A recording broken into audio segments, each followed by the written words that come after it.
சற்று முன் கிடைக்கப்பெற்ற மிக மிக முக்கியமான செய்தி ஒன்று வெளியாகி உள்ளது. திடீரென்று அந்தர்வல்டி அடித்த KP முனுசாமி அவர்கள் செங்கோட்டையனுக்கு ஆதரவு தெரிவித்துள்ளார்.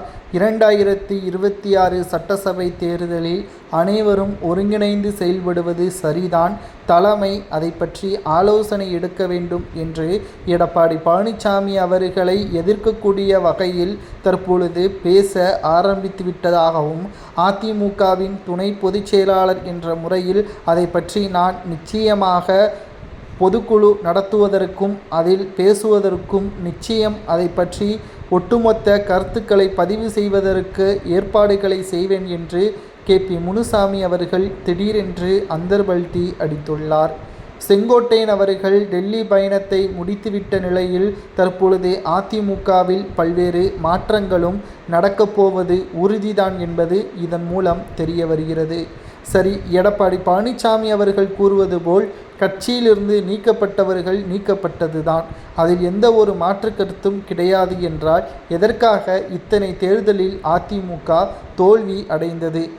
கிட்டத்தட்ட 8 தேர்தலுக்கு மேலாக அதிமுக வெற்றி அடைந்திருந்தால் நிச்சயம் எடப்பாடிக்கு ஆதரவாக பலரும் இருந்திருப்பார்கள்.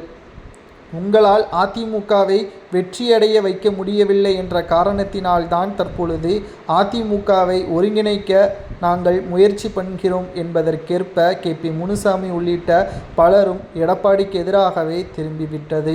இதனால் என்ன செய்வதென்று தெரியாமல் அதிர்ச்சியிலும் தற்பொழுது எடப்பாடி பழனிசாமி அவர்கள் இருப்பதாக நம்மால் பார்க்க முடிகிறது.